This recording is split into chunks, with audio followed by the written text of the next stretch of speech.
Hi hello ನಮಸ್ತೆ, welcome to the channel. ಮಾವಿನ ಹಣ್ಣಿನ ಸೀಸನ್ ಬಂತಂದ್ರೆ ಸಾಕು, ಮಾವಿನ ಹಣ್ಣಿನಿಂದ ಹಲವಾರು ಬಗೆಯ ಖಾದ್ಯಗಳನ್ನು ಮಾಡಿರ್ತೀರಾ, ಹಾಗೆ ತಿಂದಿರ್ತೀರಾ. ಹಾಗೆ ನಾನಿವತ್ತು ಒಂದು ವಿಶಿಷ್ಟವಾದ ಮಾವಿನ ಹಣ್ಣಿನಿಂದ ಸಾಸಿವೆ ಹೇಗೆ ಮಾಡೋದು ಅಂತ ತೋರಿಸ್ತಾ ಇದ್ದೀನಿ. ಬನ್ನಿ ಇದನ್ನು ಹೇಗೆ ಮಾಡೋದು ಅಂತ ನೋಡೋಣ. ಹಾಗೆ ಯಾರೆಲ್ಲ ನನ್ನ ಚಾನಲ್ಗೆ ಇನ್ನೂ ಸಬ್ಸ್ಕ್ರೈಬ್ ಆಗಿಲ್ವೋ ಅವರು ಇವಾಗಲೇ ಸಬ್ಸ್ಕ್ರೈಬ್ ಆಗಿ, ಹಾಗೆ ಪಕ್ಕದಲ್ಲಿ ಬರುವಂತಹ ಬೆಲ್ ಐಕನ್ನ ಕೂಡ ಕ್ಲಿಕ್ ಮಾಡಿ ನಾನು ಹಾಕುವಂತಹ ಎಲ್ಲ ಹೊಸ ರೆಸಿಪಿಗಳನ್ನು ನೀವು ನೋಡ್ಬೋದು. ನಾನಿಲ್ಲಿ ಒಂದು ದೊಡ್ಡ ಮಾವಿನ ಹಣ್ಣು ತಗೊಂಡಿದ್ದೀನಿ. ಯಾವ ವೆರೈಟಿ ಮಾವಿನ ಹಣ್ಣಿನಿಂದ ಕೂಡ ಮಾಡ್ಕೊಳ್ಬೋದು. ನಾನಿಲ್ಲಿ ಬೆಂಗನಪಲ್ಲಿ ಮಾವಿನ ಹಣ್ಣನ್ನು ತಗೊಂಡಿದ್ದೀನಿ. ಇದನ್ನು ಕಟ್ ಮಾಡಿಕೊಂಡು ಒಂದು ಪಾತ್ರೆಗೆ ಹಾಕೊಂಡಿದ್ದೀನಿ. ನಾನಿಲ್ಲಿ ಮೀಡಿಯಂ ಸೈಜ್ ಆಗಿ ಕಟ್ ಮಾಡಿ ಇಟ್ಕೊಂಡಿದ್ದೀನಿ. ಇವಾಗ ಇದಕ್ಕೆ ರುಚಿಗೆ ತಕ್ಕಷ್ಟು ಸ್ವಲ್ಪ ಉಪ್ಪು ಹಾಕೋಬೇಕು. ಹಾಗಿಲ್ಲಿ 2 ಸ್ಪೂನ್ ಅಷ್ಟು ನಾನು ಬೆಲ್ಲ ಹಾಕೊಳ್ತಾ ಇದ್ದೀನಿ. ಮಾವಿನ ಹಣ್ಣು ತುಂಬ ಸ್ವೀಟ್ ಆಗಿದ್ರೆ 1 ಸ್ಪೂನ್ ಅಷ್ಟು ಬೆಲ್ಲ ಸಾಕು. ಇದನ್ನು ಇವಾಗ ಚೆನ್ನಾಗಿ ಮಿಕ್ಸ್ ಮಾಡಿಕೊಂಡು ಬದಿಗಿಟ್ಕೊಳ್ಬೇಕು. ಇವಾಗ ನಾವು ಇದಕ್ಕೊಂದು ಮಸಾಲೆಯನ್ನು ರೆಡಿ ಮಾಡ್ಕೊಳ್ಬೇಕು. ನಾನಿಲ್ಲಿ ಒಂದು ಸಣ್ಣ ಮಿಕ್ಸಿ ಜಾರಿಗೆ 1 ಕಪ್ ಆಗುವಷ್ಟು ಫ್ರೆಶ್ ಆಗಿ ತುರಿದಂತಹ ಹಸಿ ತೆಂಗಿನ ತುರಿಯನ್ನು ಹಾಕೊಳ್ತಾ ಇದ್ದೀನಿ. ಹಾಗೆ ಇದಕ್ಕೆ ಒಂದು 4 ಹಸಿಮೆಣಸನ್ನು ಹಾಕೊಂಡಿದ್ದೀನಿ. ಹಾಗೆ ಇದರ ಜೊತೆಗೆ ನಾನು 1 ಸ್ಪೂನ್ ಆಗುವಷ್ಟು ಸಾಸಿವೆ ಹಾಕೊಳ್ತಾ ಇದ್ದೀನಿ. ಇದನ್ನು ಹುರಿದಿಲ್ಲ, ಹಸಿ ಸಾಸಿವೆಯನ್ನು ಹಾಕೊಂಡಿದ್ದೀನಿ.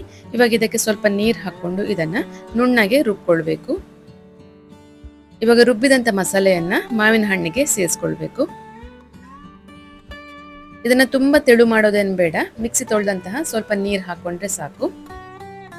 ಇದನ್ನ ಇವಾಗ ಚೆನ್ನಾಗಿ ಮಿಕ್ಸ್ ಮಾಡ್ಕೊಳ್ಬೇಕು. ಇವಾಗ ಕೊನೆಗೆ ಇದಕ್ಕೆ ನಾವೊಂದು ಒಗ್ಗರಣೆ ಹಾಕಬೇಕು.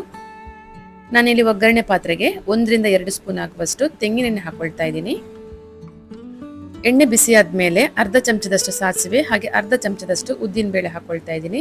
ಉದ್ದಿನ ಬೇಳೆ ಸ್ವಲ್ಪ ಕಲರ್ ಚೇಂಜ್ ಆಗ್ತಾ ಇದ್ದಾಗೆ ನಾನಿಲ್ಲಿ ಒಂದು ಅರ್ಧ ಈರುಳ್ಳಿಯನ್ನ ಚಿಕ್ಕ ಚಿಕ್ಕ ಪೀಸಸ್ ಆಗಿ ಕಟ್ ಮಾಡ್ಕೊಂಡು ಹಾಕೊಳ್ತಾ ಇದ್ದೀನಿ.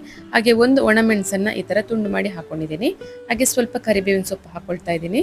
ಇವಾಗ ಇದನ್ನ ಚೆನ್ನಾಗಿ ಫ್ರೈ ಮಾಡ್ಕೊಳ್ಬೇಕು. ಈರುಳ್ಳಿ ಚೆನ್ನಾಗಿ ಕೆಂಪಗೆ ಕಾಯಬೇಕು, ಅಲ್ಲಿ ತನಕ ಇದನ್ನ ಚೆನ್ನಾಗಿ ಫ್ರೈ ಮಾಡ್ಕೋಬೇಕು.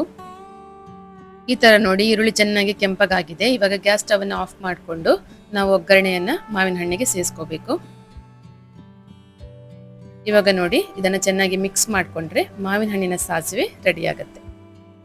ಇದನ್ನ ಅನ್ನದ ಜೊತೆಗೆ ಸೈಡ್ಸ್ ಆಗಿ ನೀವು ಉಪಯೋಗಿಸ್ಕೊಳ್ಬಹುದು. ತುಂಬಾ ರುಚಿಯಾಗಿರುತ್ತೆ. ನೀವು ಒಂದ್ಸಲ ಟ್ರೈ ಮಾಡಿ ನೋಡಿ, ಹೇಗೆ ಬಂತು ಅಂತ ನನಗೆ ಕಮೆಂಟ್ ಅಲ್ಲಿ ತಿಳಿಸೋದನ್ನ ಮಾತ್ರ ಮರಿಬೇಡಿ. ಈ ರೆಸಿಪಿ ನಿಮ್ಗೆ ಇಷ್ಟ ಆಗಿದ್ರೆ ವಿಡಿಯೋದ ಕೊನೆಗೆ ಒಂದು ಲೈಕ್ ಕೊಡಿ, ಹಾಗೆ ವಿಡಿಯೋನ ಶೇರ್ ಮಾಡಿ. ಹಾಗೆ ಯಾರೆಲ್ಲ ನನ್ನ ಚಾನಲ್ಗೆ ಇನ್ನೂ ಸಬ್ಸ್ಕ್ರೈಬ್ ಆಗದೆ ನೋಡ್ತಾ ಇದ್ದೀರೋ ಅವರು ಇವಾಗಲೇ ಸಬ್ಸ್ಕ್ರೈಬ್ ಆಗಿ ನಾನು ಹಾಕುವಂಥ ಎಲ್ಲ ಹೊಸ ಹೊಸ ರೆಸಿಪಿಗಳನ್ನು ನೀವು ನೋಡ್ಬೋದು. ಹಾಗಾದರೆ ಮತ್ತೊಂದು ಹೊಸ ರೆಸಿಪಿಯೊಂದಿಗೆ ಮತ್ತೆ ಬರ್ತೀನಿ. Thank you for watching.